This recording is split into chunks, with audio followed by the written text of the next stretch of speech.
go. Spawning in the top right position as the blue Protoss player coming in from Ukraine. It is none other than WhiteRa. And coming in from the bottom left position as our Korean Terran player, it is Complexities, TheStC.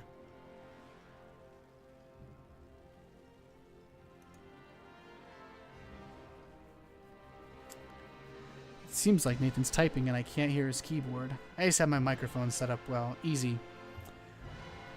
Oh god, I love this music. StarCraft has such great tunes.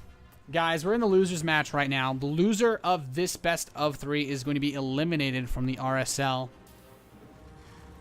The winner will go on to play against Jim, and then the loser of that is still eliminated. The winner, though, first and second place do make it out of the groups. So this is a do or die situation. These players cannot afford to lose this match. They want to have that chance. They want a chance at having a chance to be able to get into the next round. And STC, open up with that barracks. So, STC went for some aggression versus Jim in his first series, and I feel like versus WhiteRa that can work. But WhiteRa is also the kind of player that really likes going for things like the proxy Stargate. WhiteRa does like to go for things like, well,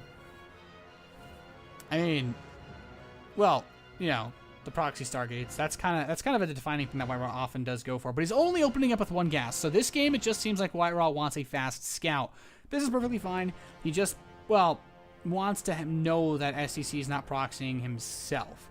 And it does look like this is going to be a 1 gateway expand from WhiteRa. STC, though, he has opened up with that gas. He doesn't have a crazy amount of it, but he does look like he wants to go for the early Reaper.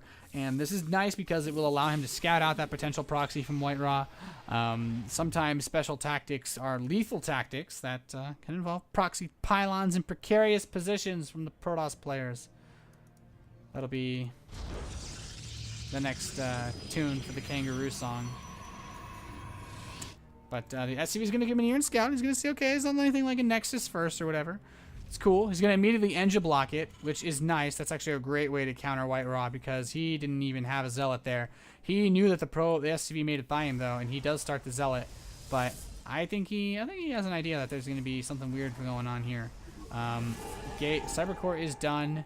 If WhiteRa cancels that Zealot, I might just throw my computer out the window. But I don't think he will, so it's fine. Engine block is complete, and the Zealot is there. The problem is this is actually going to take a while even for a Zealot to kill because he's got a Reaper. And I love engine blocks. You combine the Engineering Bay block with the Reaper, and it's like, yeah, I got a Zealot, but it doesn't mean you can do anything about this because he can just endlessly poke at you. And then it's kind of like... It's like, oh, I need to move this boulder. There's a giant boulder in my way. I need to punch it to get out of my way, like Chris Redfield style. But then you can't because there's just someone there poking you with a stick. Like, you need to fully exert yourself to push this. But thankfully, the Mothership Core's got his back. He's going to prevent the poking, or at least excessive poking. But he just shot that gateway. Man, he's a jerk, that's for sure. And we have a second Engineering Bay, which is funny. It's kind of funny to see 2 Engineering Bays on a production tab before 5 minutes, but... He is going to go for that super fast +1 attack that pretty much everybody does right now. Cyber, ooh, cancel it, cancel. Oh, there we go. Cancels that Engineering Bay, gets the money back. Nexus starts, and WhiteRa, well, sometimes we see Protoss players switch into some sort of hyper-aggression styles when they are Engineering Bay blocked, just so that they don't have to deal with quite as much of, well, I guess I should say, so they can just kind of try to punish a player that maybe expanded and invested a lot of resources into that. So, because yeah, you don't. I mean, exerting yourself moving boulders is a pretty tall tale, but I feel like the reference to masculinity is quite welcome. Sentry is going to be out now for WhiteRa. We do have the robotics facility. We're going to complete rather soon. We have another 2 barracks coming in. So STC is moving into a very standard setup here. He's got that super fast +1 attack rolling.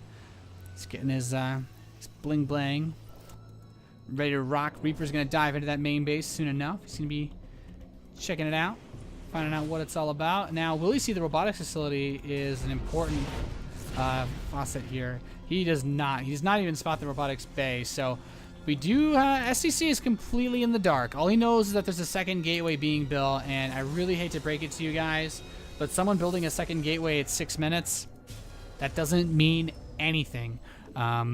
If anything, the only thing that's weird is the fact that he can't see what's there. So he is going to get the missile turrets, which is really, really nice for WhiteRa because he's basically got him to waste money on the static defense that is not going to do anything for him. It can kill an observer, I guess, but WhiteRa is using his observers very passively, very defensively. He has it watching for any movements outside the front of his base. In fact, he isn't even building anymore, which is a bit interesting. He's not using them to really scout out. He doesn't have too much information, but he is going to use the hallucinated Phoenix Scout, and I kind of like that because it allows him to kind of skimp out on the observers. He doesn't really need to have more than one observer, technically, until your opponent has medevacs, because then you want to be able to at least watch the medevacs, and you want to watch the regular drop paths with your observer, while of course also watching the regular, well, dropping areas. Though the Phoenix comes in, he sees all, the all-seeing eye, factory, the everything. The missile turret serves its purpose by killing, no, never mind. Wow, I thought I was going to say something useful there. Well, yeah. So we have first Colossus actually on the way now for WhiteRa. He does have Thermal Lance going, so what it looks like is with the Chrono Boost being spent, WhiteRa could be going for a 2-base Colossus all-in, or a 2-base Colossus timing, I guess. And that's actually really strong on this map. There's not a lot of space in front of the natural expansion for this kind of defense. It's very, very difficult to actually move out and take a 3rd base, so it's another one of the reasons why Protoss players do like to get aggressive. WhiteRa already placing proxy pylons into perky positions. He's going to kill his own missile turret because he doesn't want his SCV's mining to be hindered. He doesn't want that missile turret to block them moving around. So that was like a literal waste of 100 resources because there was nothing, no DTs or anything coming. He is going to scan the main base, and oh, does he see that robot? Oh, he sees it. He knows, he knows, he knows, he knows. But there's already a Colossus on its way to him. The second one is about to pop out. STC, he's throwing on the bunkers. He needs these so bad. He's already starting a second starport. He's like, okay, you know what? I don't need medevacs. I need Vikings, and I could not agree more. When you do this kind of style, you want to put Marauders in your bunkers. This way they can zone out with their 7 range any stalkers. And here we have the observer here. Oh, and the Colossus. Whoa, WhiteRa's getting a bit brave there. You gotta wait for that range to finish there. And it is done. So our Ukrainian Protoss can start poking away here, and this is where things get annoying. He can be like, oh, SCVs that are repairing? Well, let me just snipe those off. And he is doing a good bit of damage here for free, and that's what it's all about when you have this set up. And now 2 Colossi. WhiteRa, I mean, he can just poke away here. The problem is now there are Vikings, so he's just going to pop the Guardian Shield. He is going to go for it. WhiteRa, he is going full man mode on here. These Marauders in the bunker are actually, I think they can hit this this Colossus, but the first bunker does fall. He's going to press into this. The 2 Colossi are still alive for WhiteRa, which is very important to note. Time warp on these Vikings. It doesn't work on the air units, but he's preventing the ground units from coming in to support the air units, which is more important. He wants to get the Vikings on their own. So there's the second time warp. There's nothing here to repair. A few SCVs remain, but one more attack from this Colossus. The area of effect damage is just destroying those repairing workers, but STC. Ooh, that Colossus doesn't have too much health, but he can hold a line very easily here with his bunkers against the Stalkers at least. The Colossus comes in, gets a couple more kills. Ooh, that Colossus does tumble though, and now the STC, he could go for a big aggressive push. He could unload his bunkers and just kind of bum rush his opponent. He doesn't have to though. He has 2 starports, which feels like a lot. He'd get a lot of medevacs right now, which is probably what I would do in this scenario, is triple pump medevacs, get a ton of them, and live your life. But he is going to now get out another Colossus. He's moving into double forge. And this is kind of what you do. You're like, well, I don't actually have anything set up here, so my only chance is to get the Colossus out and just try to go for the double forge, get ahead in some other way, go for the upgrades, go for something else. But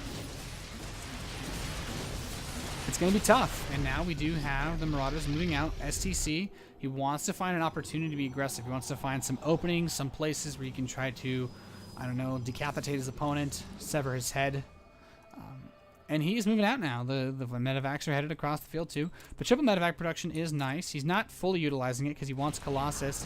And, ooh, losing one of these units here.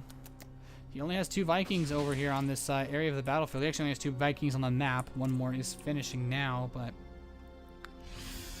I don't know. I don't know if STC can bust this. Once the second Colossus finishes, WhiteRa lost a lot, sure, but STC also lost a ton of units. I don't know if he can push into this.